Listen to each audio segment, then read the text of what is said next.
Welcome to the Bare Metal Cyber CISSP Prepcast. This series helps you prepare for the ISD Squared CISSP exam with focused explanations and practical context. In today's episode, we're diving into software development lifecycle models, often referred to as SDLC frameworks. These models are essential for structuring how software is planned, developed, tested, and deployed. But more than that, they define the rules and checkpoints that allow security to be built into the software from day one. Whether your organization is building web apps, mobile services, cloud-based tools, or internal utilities, a well-defined SDLC helps reduce vulnerabilities, control costs, and ensure consistent, reliable delivery. As a certified information system security professional, you'll be expected to understand the major types of SDLC models, how they operate, and how to integrate security throughout every phase of development. Let's begin by defining what we mean by the software development lifecycle. The SDLC is a structured set of phases that guide the creation of software, from initial planning and requirements gathering to design, development, testing, deployment, and maintenance. These phases are not just about engineering. They also represent opportunities to embed security and quality assurance into the software product. Effective SDLC frameworks offer a roadmap for creating secure, stable, and functional applications. They reduce development risk by promoting consistency, setting expectations, and clarifying responsibilities. They also ensure that requirements are understood, code is tested, vulnerabilities are addressed, and deployment processes are smooth and repeatable. By integrating security controls into each phase of the SDLC, organizations can prevent vulnerabilities from being introduced in the first place, rather than trying to fix them later when it's more expensive and time-consuming. Understanding how the SDLC works and how it supports secure development is a fundamental competency for professionals managing cybersecurity in any development-heavy environment. Let's now take a look at some of the most common SDLC models. First is the waterfall model. This is a linear and sequential approach where each phase of the development process is completed before the next begins. Requirements are defined up front, and phases such as design, implementation, and testing occur in a fixed order. The waterfall model is best suited for projects where requirements are well understood and unlikely to change. However, it can be rigid and slow to adapt if changes are needed later in the process.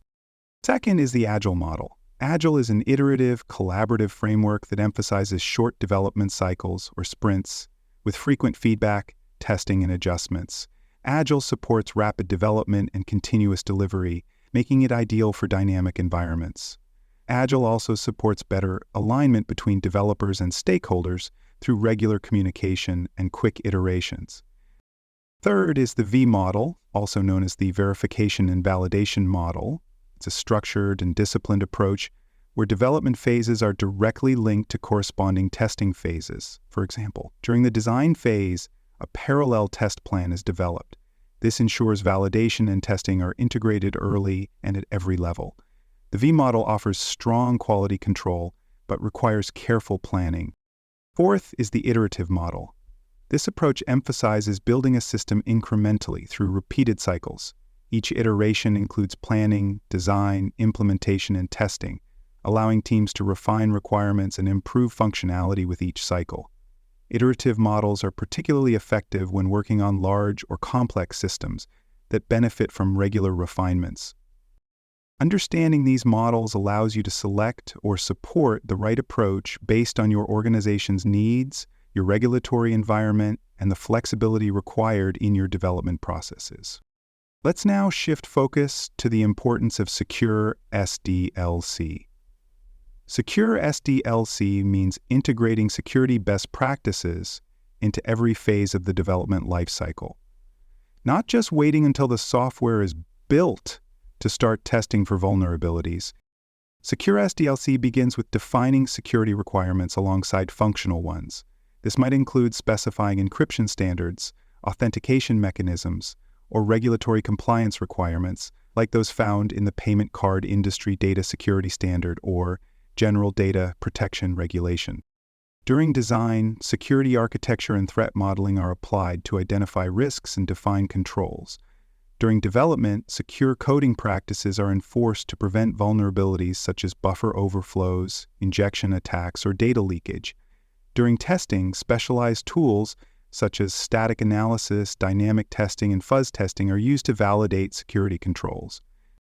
Deployment should include secure configuration, access control, and monitoring. And during maintenance, ongoing vulnerability scanning and patch management keep the software secure throughout its lifecycle. The benefits of a secure SDLC are substantial. It reduces vulnerabilities, lowers the cost of remediation, improves user trust, and helps meet compliance requirements. Organizations that invest in secure development see fewer breaches, faster response times, and stronger software quality overall. For more information on CISSP certification and other valuable cybersecurity education resources, please visit cyber.org.me. You'll find best-selling books, training tools, and resources tailored specifically for cybersecurity professionals. Also, there are other podcasts on cybersecurity and more at baremetalcyber.com. Now let's walk through how to implement effective SDLC practices. Start by documenting your development processes. This includes defining the phases, the stakeholders involved, their responsibilities, and the security activities required at each stage. Clearly identify where security, reviews, testing, and approvals must occur. Establish secure coding standards. These standards provide rules for developers to follow when writing code, helping prevent common vulnerabilities. Refer to resources such as the OWASP Secure Coding Guidelines or SANS Top 25 to shape your policies. Incorporate testing into every stage. Use tools such as Static Application Security Testing, also called SAST, for analyzing source code without executing it. Combine this with Dynamic Application Security Testing, known as DAST, which tests running applications from the outside. Penetration testing should be used before deployment to validate the effectiveness of controls. Conduct security reviews and code audits regularly. Bring in independent reviewers or red teamers to evaluate designs, check for risky configurations, and suggest architectural improvements. Train everyone involved in development, including developers, project managers, quality assurance teams, and security professionals. Secure development is a team effort, and every member must understand their role and responsibilities within the SDLC. Let's now examine the security controls that support SDLC management. Begin with secure development tools and platforms. Use integrated development environments that support secure plugins, secure code repositories with version control, and collaboration tools that enforce access control. Apply security scanning tools within the development pipeline. Automated tools should scan for insecure dependencies, hard-coded secrets, or misconfigured components as part of your build process. Make security part of your continuous integration and continuous deployment strategy. Use encrypted communications and secure data handling practices. Whether developers are accessing source code or transferring builds to testing environments, data in transit and at rest must be protected. Conduct regular assessments and audits. These should evaluate your SDLC workflows, validate the use of secure development practices, and ensure that documentation is up to date and accurate. Maintain records. This includes requirements, test cases, vulnerability reports, developer training records, and deployment approvals. Documentation supports compliance, traceability, and forensic readiness in the event of an incident. Let's wrap up with continuous improvement in SDLC management. Software development never stands still, and neither should your security processes. Regularly review your methodology in light of new threats, programming languages, frameworks, and legal obligations. Use feedback from development teams, security analysts, and quality assurance testers to refine your practices. After each release, conduct a post-mortem to capture lessons learned and adjust your strategy. Collaborate across disciplines. Involve business units, legal teams, compliance officers, and users in the planning and improvement of development practices. Their insights can improve security, usability, and alignment with organizational goals. Keep training ongoing. New tools, vulnerabilities, and coding techniques are always emerging. Provide refresher courses, workshops, and certification paths for developers and security professionals. Thank you for tuning into the CISSP Prepcast by Bare Metal Cyber.